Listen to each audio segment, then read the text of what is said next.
When the children in Clubhouse think about China, it's very mixed.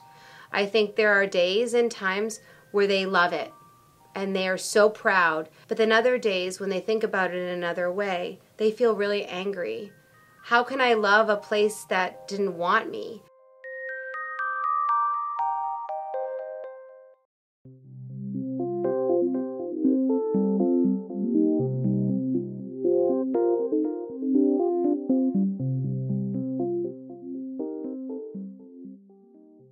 I was really scared. I was really scared because she was crying so hard, and I never had a baby, so I didn't know what to do. So I just held the baby. I was scared, but I knew, once we saw her, we knew we would do whatever we needed to do. So, it was very emotional, and my husband and I cried, and she cried, and we just wanted to get her away from where everybody was and there was all this commotion, so we could go to our hotel room where it was quiet. We played with her, and I remember the first time she laughed, maybe like the second or third day. She was laying on the bed, and I went to take her socks off to put her in the tub, and I put my hands on her socks, and I said, 1, 2, 3, wee! And I pulled her socks off, and she started laughing and laughing and laughing. Well, my husband and I were looking into having a family. Wasn't working out the traditional way. And so we decided to look into adoption. I was just so interested in China. And then when I heard that there were girls in China and they were healthy and you could adopt them, and my husband and I just decided to do it. So we just started the process, and it was a lot of paperwork. It was about $10,000 or $12,000, and most of the expense is for your flight and your hotel and visas, like American visas and all that kind of stuff. They called me and they said, we have a little girl and her name is January June, and she was born in June, and she's healthy and she's cute and she's wonderful. And they didn't email stuff back then. This was going back 11 years. So my husband rushed home from work, and we drove over there and we saw the picture, and of course we fell in love right away. It was very emotional, but it didn't seem real until we got our approval to fly to China, and then we met her, and then you have a baby. The colors of the rainbow, so pretty. They could always share this, because I don't know, maybe there'll become a time when it's not easy for them. Maybe there's a time that they feel different.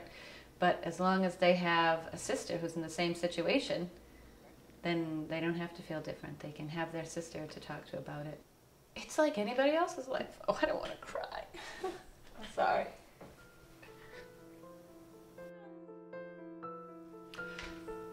Okay, I'll just try to talk and then maybe it will stop. Their life is like any other American child. They go to school every day. They want Ugg boots. They want a cell phone.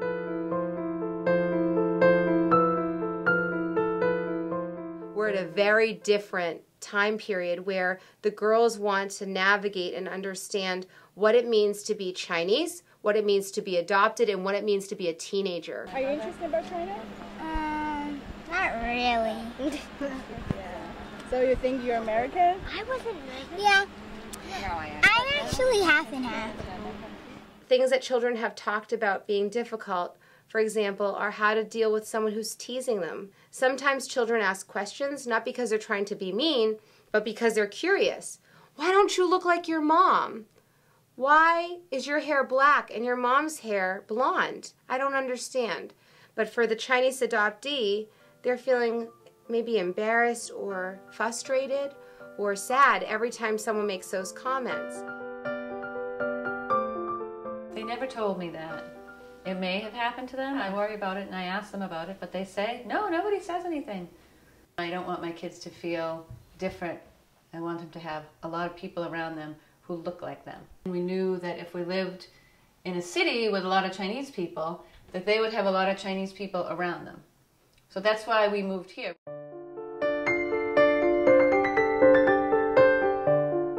I came from Kazakhstan, which is like under Russia, and I was adopted when I was 2 and 9 months, so yeah. When I think about it, I think it's like, you know, like, wow, that's so cool. What if she didn't adopt me? That would be so scary. I wouldn't know you guys. Children really want to know about their birth culture and their birth identity. That the girls are getting older, they're curious to find their birth parents because they want to know more about their story. In some cases, they want to know what their birth parents look like, or they miss them and they think about them. They have asked me, you know, why do I look different than you? Where's my birth mother? And we just tell them, you know, your birth mother's in China. We're not sure where, but I'm sure she loved you, and I'm sure that she would have liked to keep you, but for whatever reason she couldn't. So here we are. And when they come here and they ask these questions, suddenly I don't do anything. I feel that way sometimes.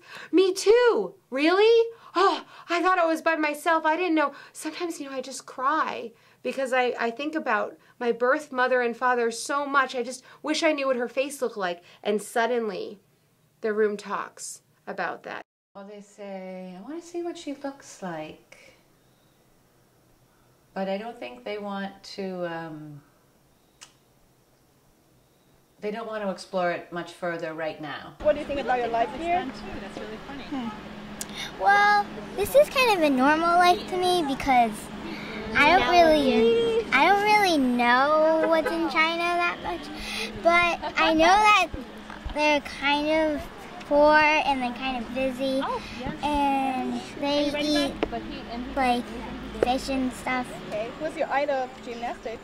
Allie Raisman and well, the U.S. team.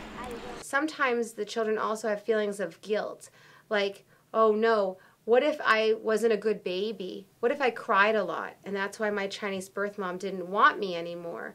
Or I wasn't a boy, I wasn't good enough, so they did not keep me and raise me. And she used to talk about, she said, her birth mother, and I, really emphasized that she loved her.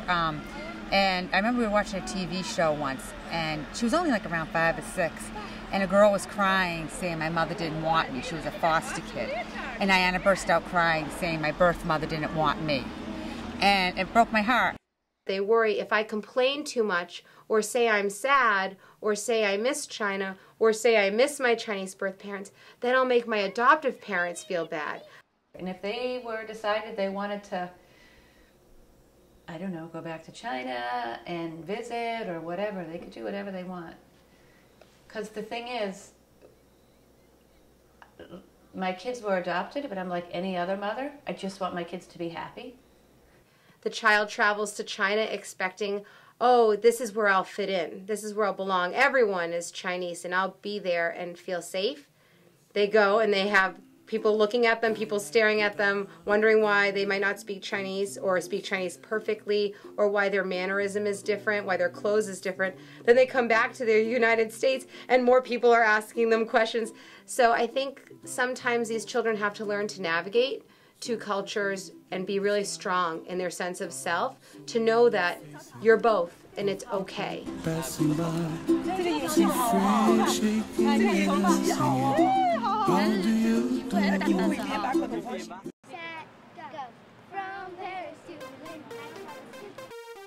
But the biggest gift to me is my daughter.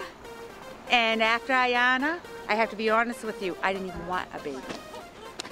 I feel like I hit the lottery because my kids are so great.